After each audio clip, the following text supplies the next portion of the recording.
Bonjour à tous, je suis ravie de vous retrouver sur Monaco Info. Sans plus attendre, voici les titres de votre édition.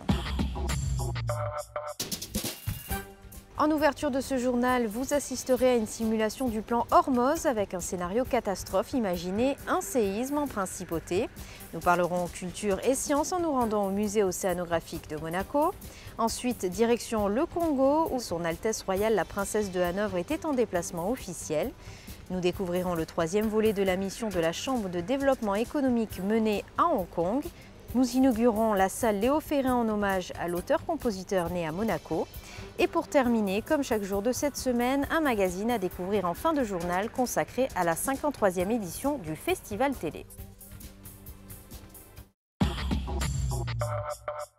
Un exercice de simulation du plan Hormoz était organisé ce mercredi, l'objectif étant de vérifier l'efficacité des procédures en cas de crise majeure.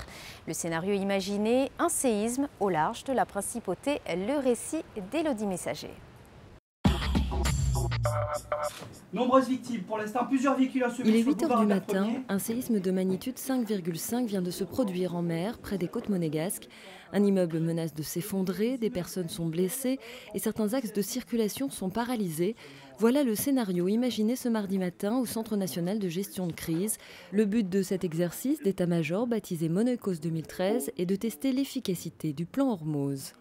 Ce genre d'exercice a pour objet de mettre en place le CNGC, c'est-à-dire le Centre national de gestion de crise, et de faire travailler les équipes qui, pour certaines d'entre elles, travaillent déjà au quotidien ensemble, mais qui là doivent gérer une crise majeure, puisque c'est une crise qui a nécessité de déclencher le plan Hormoz, qui est un plan de secours à l'échelle de l'État, de la principauté. Et donc il y a des procédures, il y a des processus, il y a des questions et des réponses et des situations bien évidemment inhabituelles qu'il faut gérer et prendre en compte. Et donc l'exercice a pour objet de tester les équipements mais aussi les équipes humaines pour trouver la meilleure réponse dans le meilleur temps possible. Plus le temps défile, plus la situation se complique. Les équipes se réunissent toutes les demi-heures pour faire le point sur l'évolution des événements. En salle de crise, des observateurs sont chargés d'évaluer le déroulement des activités. La difficulté, effectivement, c'est cet afflux d'informations d'emblée qui est difficile à prendre en charge et qui va nécessiter une organisation qui s'est mise, comme on l'a pu l'observer, gentiment, calmement, au bout de 3 quarts d'heure, 1 heure. Aujourd'hui, maintenant, à l'heure où on parle, les différentes cellules ont pris possession, je dirais, des informations, les ont synthétisées, les ont digérées et on est dans une phase maintenant de conduite. On n'est plus dans une phase de recherche d'informations qui est difficile à obtenir puisqu'il y a beaucoup de choses, il y a beaucoup d'actions à mener. Et il faut trier, il faut prioriser, il faut rétablir les axes. Voilà. La situation est chaotique, c'est ce qui caractérise une crise. À la fin de l'exercice, le bilan est plutôt encourageant. La cellule de crise a bien fonctionné. La cellule a plutôt bien fonctionné, mais c'est le premier exercice d'état-major que nous faisions dans le nouveau Centre national de gestion de crise. Et chaque participant va remplir une fiche d'évaluation et ensuite nous allons en tirer les bilans généraux d'ici la fin de l'été et nous allons prendre des mesures d'amélioration, par exemple un certain nombre de cellules comme celle de la direction des actions sanitaires et sociales manquer de personnel pour gérer les demandes. Donc voilà, nous allons aménager ces moyens pour améliorer encore le fonctionnement de ce PC. Une fois le bilan définitif établi, il n'est pas exclu qu'un nouvel exercice soit mis en place. Depuis samedi, le musée océanographique de Monaco vous permet de partir à la découverte des requins avec une expérience sensorielle incroyable. Dans le cadre de cette exposition, un colloque était organisé avec de nombreux experts et scientifiques. Élodie Messager vous en dit plus. Le requin était au centre des débats ce lundi au musée océanographique. Scientifiques, experts ou encore défenseurs de l'environnement marin étaient réunis autour du souverain pour échanger sur la situation de ce prédateur plus menacé que menaçant. Aujourd'hui, la surpêche et la pratique du finning mettent en danger l'espèce. 100 millions de requins sont abattus par l'homme chaque année. Cependant, des mesures ont récemment été prises pour leur protection. Il y a eu en Europe, je peux vous parler de l'Europe, une protection assez importante sur l'interdiction du finning qui a pris pour nous donc 6 années de campagne. Maintenant, il est absolument interdit à tous les navires européens qui pêchent dans n'importe quelle mer du globe de pratiquer cette découpe des ailerons qui conduisait à beaucoup de rejets de carcasses à la mer. Pour que l'homme et le requin cohabitent pacifiquement, il reste encore des étapes à franchir. Les surfeurs sont les principales victimes de leurs attaques. À La Réunion, les accidents se sont multipliés ces derniers mois. Parmi les mesures envisagées, une collaboration entre les différents usagers de la mer. Les surfeurs sont en surface, les apnéistes sont dessous. Donc au-dessus, ils peuvent s'amuser et nous, en dessous, on peut surveiller ce qui se passe. Donc pourquoi ne pas faire un binôme, créer des binômes pour aller surfer, un surfeur en surface qui va avec un ami apnéiste. Et à la moindre alerte, tout le monde sort et tout se passe bien. Le musée océanographique de son côté consacre une toute nouvelle exposition à ce grand seigneur des mers qui, on le rappelle, joue un rôle primordial dans l'équilibre des écosystèmes marins.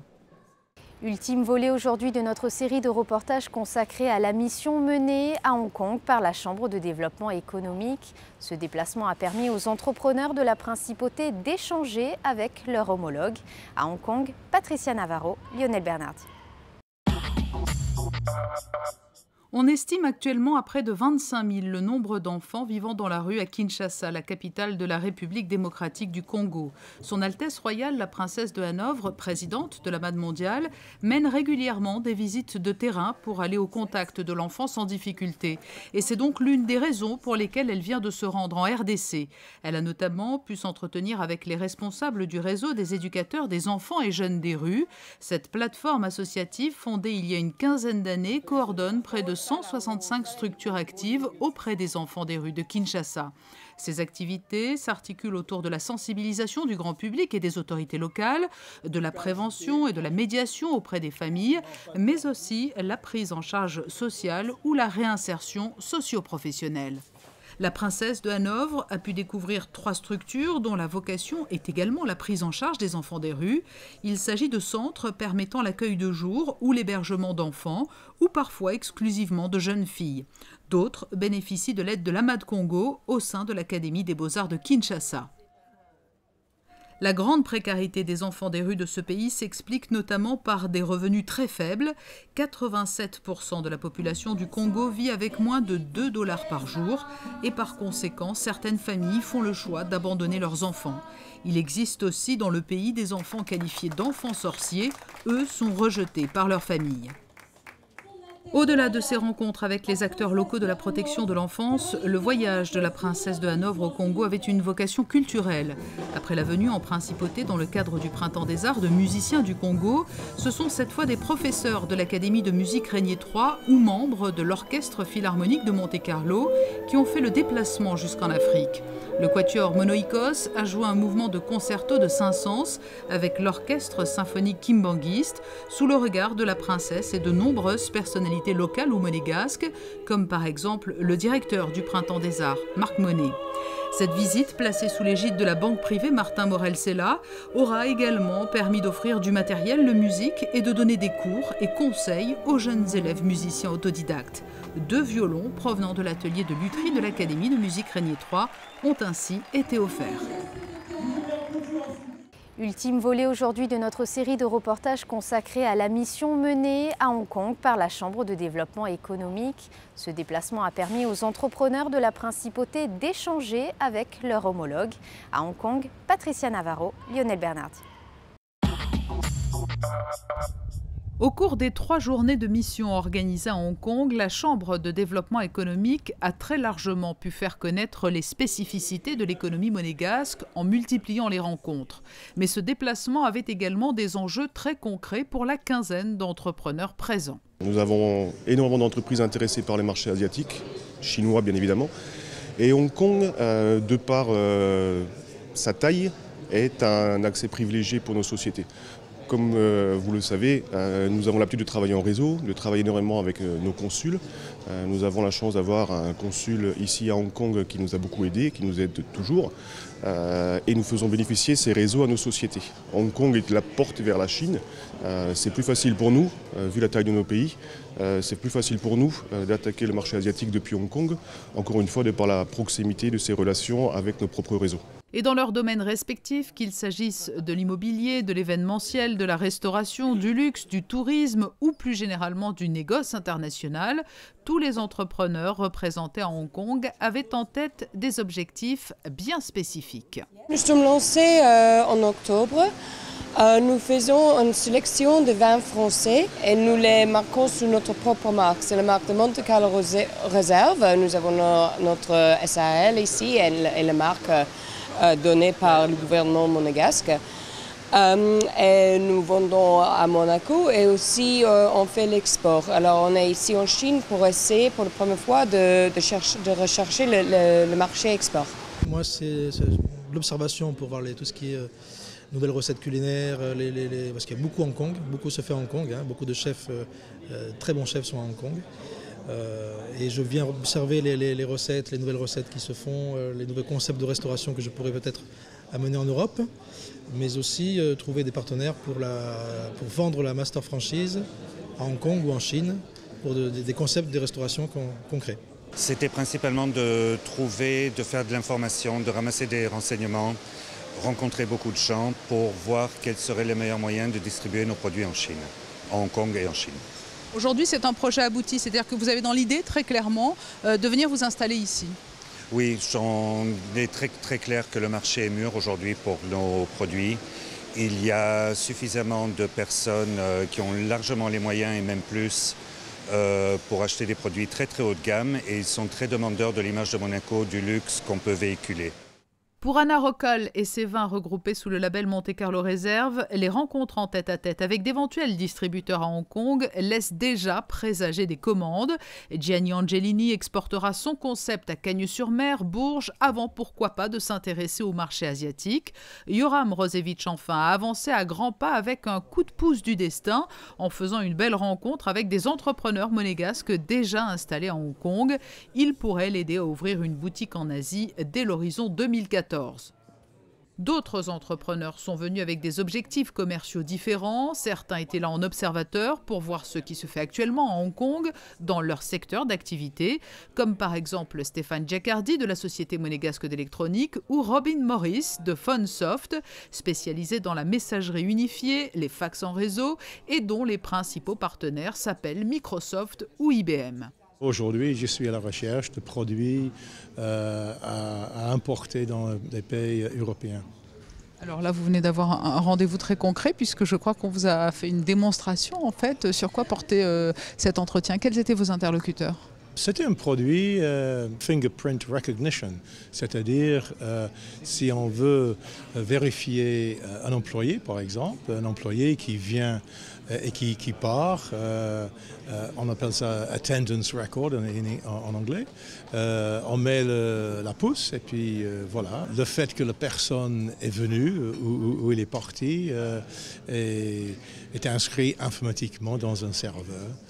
Ça fait 2 jours que nous sommes ici et je dois dire que pour moi c'était très bénéfique. J'ai déjà fait la connaissance de 4 personnes qui sont très valables.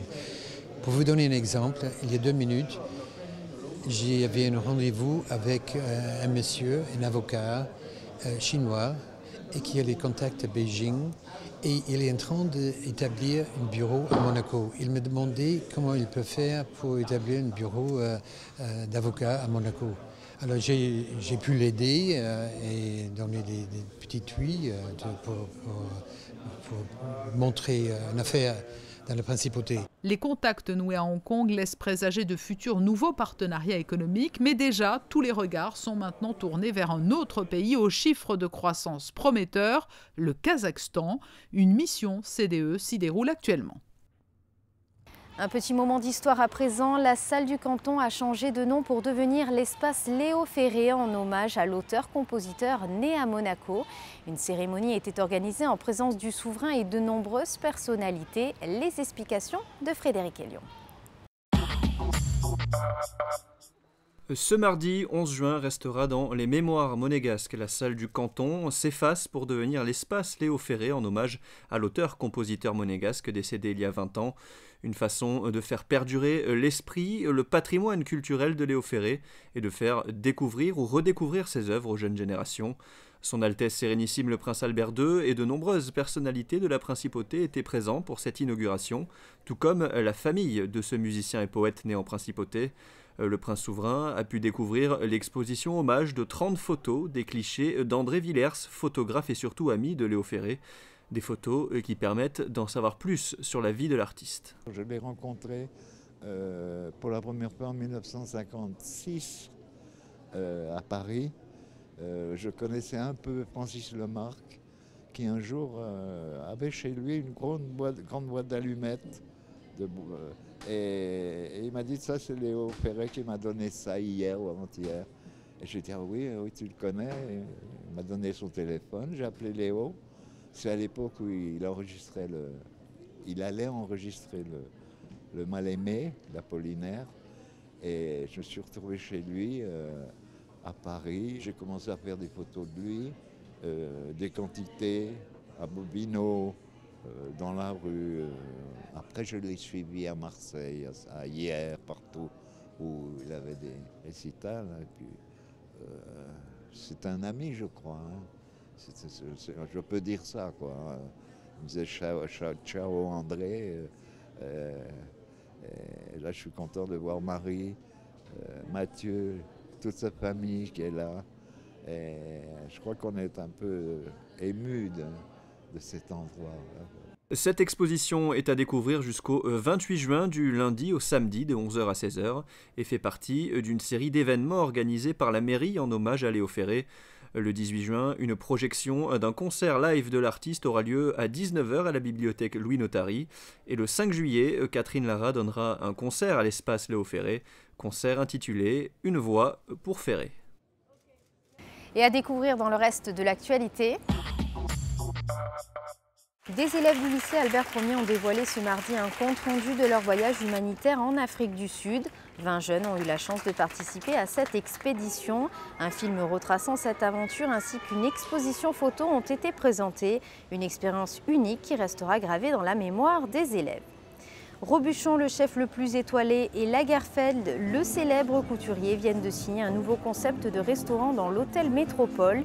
L'idée de l'Odyssée étant de retrouver une ambiance orientale avec une cuisine esprit barbecue que vous pourrez déguster autour de la piscine.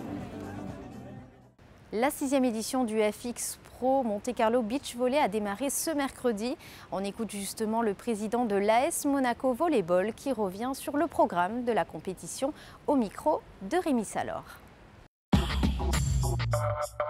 Cette année, c'est vraiment la semaine Beach Volleyball, puisque ce soir, on va commencer par le premier tournoi de la jeunesse et on va enchaîner par le tournoi des grandes écoles, c'est une première encore. On continuera demain par le tournoi des entreprises de Monaco qui s'entraînent toute l'année, c'est le BVT, le Beach Volley Trophy Albert II. Et pour terminer, le vendredi, avant la compétition internationale, on aura le tournoi des partenaires, donc une semaine totalement beach. L'accès est open et gratuit, c'est une tradition dans le beach volleyball. Donc on invite toutes les personnes qui sont fans du volley ou du beach volleyball et ceux qui veulent découvrir ce sport sur la plage et peut-être un jour le pratiquer, à venir découvrir ce sport magnifique.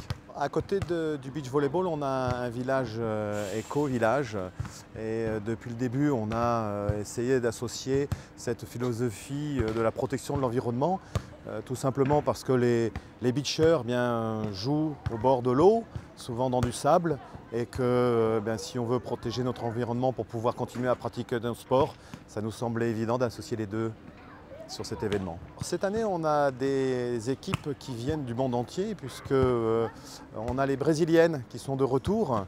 La dernière fois qu'on a une équipe brésilienne qui est passée à Monaco, elles sont devenues aujourd'hui numéro 1 au mondial.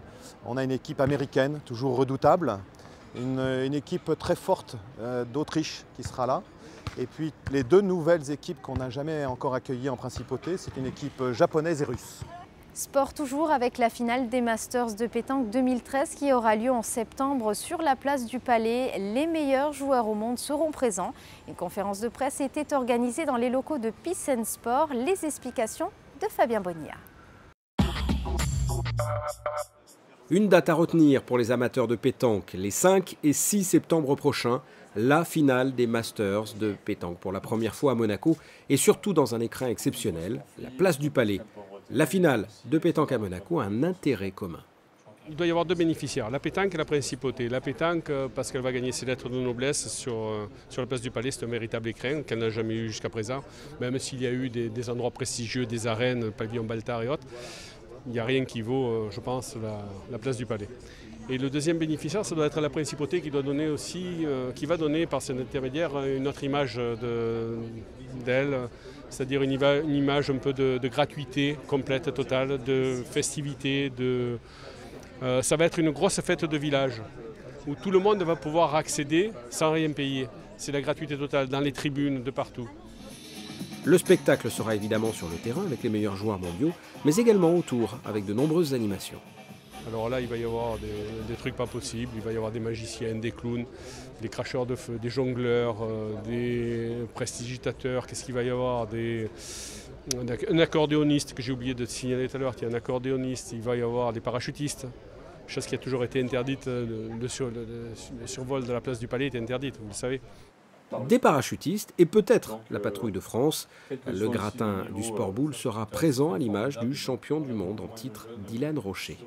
C'est vrai qu'en termes d'image, c'est vraiment magnifique. En tant que joueur, on ne peut pas rêver mieux. Jouer à la pétanque sur la place du Palais, c'est vraiment quelque chose d'unique en France et même, je dirais, dans le monde. Donc j'espère qu'on va se qualifier pour la grande finale parce que avec toutes les équipes qu'il y a durant ces Masters, on n'est pas sûr d'être qualifié pour le Final Four. Mais c'est vrai qu'en termes d'image, ça va amener beaucoup à la pétanque. Tout comme Dylan Rocher, une équipe monégasque rêve de participer à ces finales. Mais pour cela, il faudra d'abord se qualifier lors des 5 étapes à travers l'Hexagone. La finale des Masters de pétanque, un show retransmis sur Sport Plus et France 3. Et avant de nous quitter, comme d'habitude, un point météo. Jeudi, un temps sec et ensoleillé à prévoir avec des températures qui iront de 19 à 24 degrés. Vendredi, un temps inchangé avec très peu de vent et un mercure de saison. Samedi, poursuite d'une période agréable avec un thermomètre allant de 21 à 24 degrés. Et enfin dimanche, toujours du soleil au programme avec une maximale de 25 degrés. C'est la fin de cette édition, merci de l'avoir suivi. À présent, retrouvez un nouveau numéro d'un magazine consacré à la 53e édition du Festival Télé, signé Christina Thomel et Sandrine Nègre. À très bientôt sur Monaco Info.